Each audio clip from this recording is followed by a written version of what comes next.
ലോഹിത സാറിനെ സംബന്ധിച്ചിടത്തോളം കഥാപാത്രത്തെയോ കഥാതന്തുവിനെയോ കഥയുടെ തിരക്കഥയോ ഒരു ഫോർമാറ്റിലും ഒരാളുടെ കൈകടത്തലും അദ്ദേഹം സമ്മതിക്കില്ല. അവിടെ അദ്ദേഹം എത്ര സിമ്പിളാണെങ്കിലും എത്ര വയബിൾ ആണെങ്കിലും എത്ര നല്ല മനുഷ്യനാണെങ്കിലും അവിടെ അദ്ദേഹം കൃത്യ ബൗണ്ടറി വരച്ചിട്ടുണ്ട്. സ്വന്തമായിട്ട് നമുക്കൊന്നും ചെയ്യാൻ പറ്റില്ല. ഒരു വാക്ക് ആഡ് ചെയ്ത് അപ്പം കട്ട് പറഞ്ഞിട്ട് റീടേക്ക് പോകും.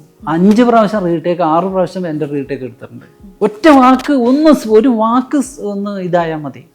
സാർ സമ്മതിക്കില്ല. അത് അങ്ങനെ ആർക്കെങ്കിലും തെറ്റിദ്ധാരണ ഉണ്ടെങ്കിൽ അത് വലിയൊരു മടയത്തരമാണ്. സാർ ഒരിക്കലും സാറിൻ്റെ സ്ക്രിപ്റ്റിൽ ഒരാളെയും, അതാണല്ലോ സാറിൻ്റെ സ്ക്രിപ്റ്റിന് ഈ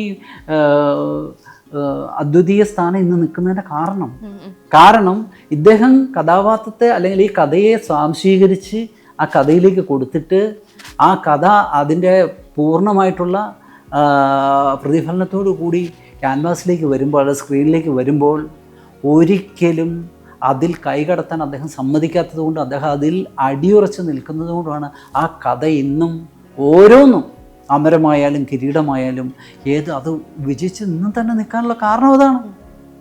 കാരണം നമ്മൾ എഴുത്തിൻ്റെ ലോകത്ത് ലോഹിത സാറിനെ വെല്ലാൻ ഒരാളുണ്ടെന്ന് ഞാൻ വിശ്വസിക്കുന്നില്ല.